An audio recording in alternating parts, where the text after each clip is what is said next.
Welcome to today's Explainer. We've got a wildly fascinating one for you today. We are going to dive into a deeply complex, highly systematic worldview that spans all the way from foundational evolutionary biology right down to some, well, incredibly specific fringe internet theories. Now, because of the sheer magnitude of these claims, we're going to be relying strictly on what our source materials argue. We're just going to analyze their logic step by step. It is an absolutely fascinating look at how some people view the very fabric of human society.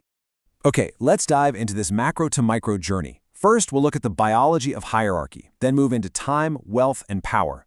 Next, we'll examine framing and scapegoating, followed by manipulating the truth, and finally, we'll end up at the targeted individual theory. Mapping all this out will really help us understand exactly how these sources build their profound argument. Section 1. The biology of hierarchy and the evolutionary drive for obedience. The absolute foundation of our source's argument is that humans are, at our core, biological survival machines. Historically speaking, our physical safety depended entirely on conforming to social hierarchies. Basically, to survive, you had to accept a defined place in the group. To show just how deeply ingrained this obedience really is, the sources point to what they call the 4 F's of domestication. So we're talking about traits like being friendly, feedable, fundant, which just means capable of producing offspring, and family structured. Now, the source argues that humans have historically looked for these exact traits to domesticate simpler animal life forms. But here's the crucial twist in their argument. This exact same mechanism is supposedly used by those at the absolute top of the human hierarchy to subjugate and manage the rest of us. And this brings us to a really thought-provoking definition. The sources argue that this overarching hierarchy preserves itself multi-generationally.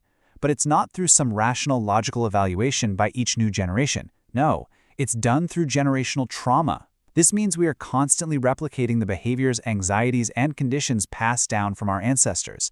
And according to the theory, this trauma is conveniently masked under really positive-sounding labels like culture, traditions, or heritage, which essentially locks future generations into the exact same power structures without them even realizing it. Section 2. Time, Wealth, and Power. The Extraction of Human Labor. Let's move to and see how this builds. We are taking those biological drives we just talked about and seeing exactly how the sources claim they manifest in our modern economic reality. The source presents a completely paradigm-shifting definition of what money actually is. They argue that wealth is simply stored labor, or even more accurately, stored time. Money is literally just an information system for labor allocation. Therefore, those sitting at the top of the pyramid who accumulate massive wealth are literally accumulating the power to extract the time and life energy of everyone sitting beneath them. Pretty wild way to think about it, right? This whole idea leads the source to aggressively assert that upward mobility in our society is practically dead. They claim we are trapped in a K-shaped economy. Just look at the arguments they point to. Stagnant wages for everyday workers, while asset prices for owners just absolutely skyrocket. Add in the severe dilution of labor bargaining power, and now AI radically reducing the need for human workers altogether. The sources claim the economy is intentionally designed this way. It's meant to trap regular people at the bottom while all the truly valuable assets consolidate permanently at the top. And, the sources take this to a highly provocative extreme. They note that the world's billionaires and political leaders are pouring just vast resources into epigenetic and longevity research. They even cite these alleged hot mic incidents of global leaders casually discussing plans to live up to 250 years. Now, according to the source, the ultimate goal of all this longevity science isn't some noble pursuit of human progress. It's actually a way for the elite to permanently freeze the flow of power, effectively making themselves unaccountable rulers for centuries to come. That brings us to Section 3, Framing and Scapegoating, Assigning Societal Roles. So this is where we transition from the purely economic side into these psychological methods. How on earth do authorities convince the masses to just accept this frozen, deeply unequal power structure without, totally revolting? Well, the answer, the sources claim, lies entirely in assigning societal roles. And this brilliantly illustrates the concept of societal roles using the analogy of a food delivery driver versus a restaurant customer. Think about it. The driver, wearing a highly specific uniform, is treated transactionally. They're often forced to wait outside. But if that exact same person returns the very next day in regular civilian clothes as a paying customer, suddenly they're welcomed into the nice, air-conditioned room and served. The source uses this to argue that our societal costumes and our assigned identities completely dictate our human experience and the baseline level of respect we receive from others. Now, when those in power need to maintain control or completely hide their systemic failures, the sources outline a very specific four-step dehumanization pipeline they supposedly use. First, they build a selective context. Second, they frame a specific and usually weaker group as the main problem. Third, they actively scapegoat that group. And finally, step 4, they extract compliance or even this weird sense of euphoric unity from the dominant group, because the dominant group suddenly feels like they are quote-unquote solving a problem by destroying the scapegoat. The sources actually provide a historical timeline to prove this isn't some new, modern phenomenon. You can trace this all the way back, from the brutal, bloody spectacle of the Roman Colosseum in antiquity to horrific, literal tortures like the Bronze Bull in the medieval period, right straight up to modern-day identity discrimination. Throughout all of human history, this source argues torture, scapegoating, and the destruction of the weak haven't just been utilized as punishment. They've been used as dark entertainment to secure public compliance. Section 4. Manipulating the truth, controlling the narrative. Obviously, for this massive system to work in the modern era, brute physical force just isn't enough anymore. You literally have to control the narrative. The sources claim that what we readily accept as modern truth is rigorously and constantly manipulated to keep the public euphoric and fully compliant about their own subjugation.